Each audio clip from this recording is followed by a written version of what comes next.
The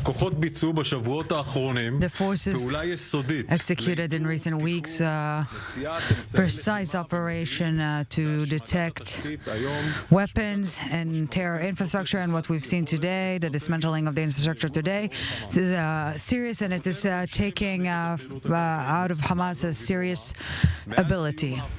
Since the end of the previous ceasefire, the ground operation, our forces eliminated more than dozens of terrorists from air, from sea, from land.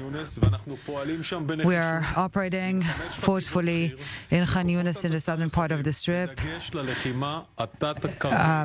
with the focus on the underground fighting to get the terrorists out of there and make sure this underground arena is no longer in Hamas control. We continue to operate throughout the Strip, from air, from land, from sea. In the north, we targeted a string of Hezbollah terror aims in southern Lebanon. Hezbollah turned southern Lebanon into a war zone and continues to risk the future of Lebanon altogether for Hamas. We are on the highest level of readiness, and we will continue to operate resolutely to push back the Hezbollah forces.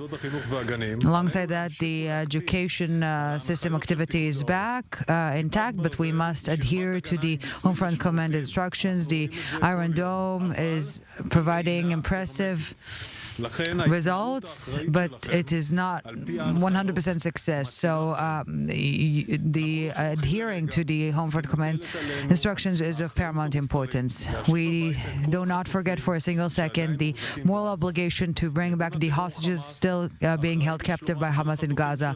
Hamas is responsible for the safety and well-being of our hostages, and we will continue to demand from the world the medical assistance, but we trust ourselves and only ourselves. And we work around the clock to make sure that the conditions will facilitate the release of the hostages. We are hearing so many heroism stories in this war, and including of many IDF soldiers. Many of them are currently in hospital, some not conscious, some in a rehabilitation process, and every single one of them is handling and facing the injury with great force and determination. Their determination is making us determined to keep on going. We want to send our strength and our warm embrace to the families of those injured soldiers, those families who are standing there, sitting there by their bedsides day and night, and we will continue to support you in whatever is needed. We see a proposal to an over 2-week-long ceasefire. Will it not harm the IDF tasks? We are focused on the fighting with determination, and what we see in front of our eyes, the goals of the war. One of the goals is to pursue the operational objectives.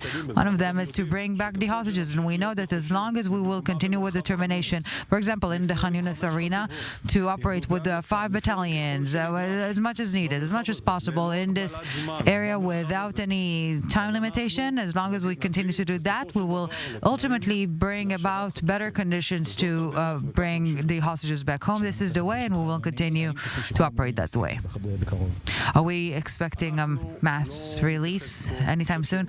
We will not address that here now. We need to be responsible and with the statements that we're making publicly in the media.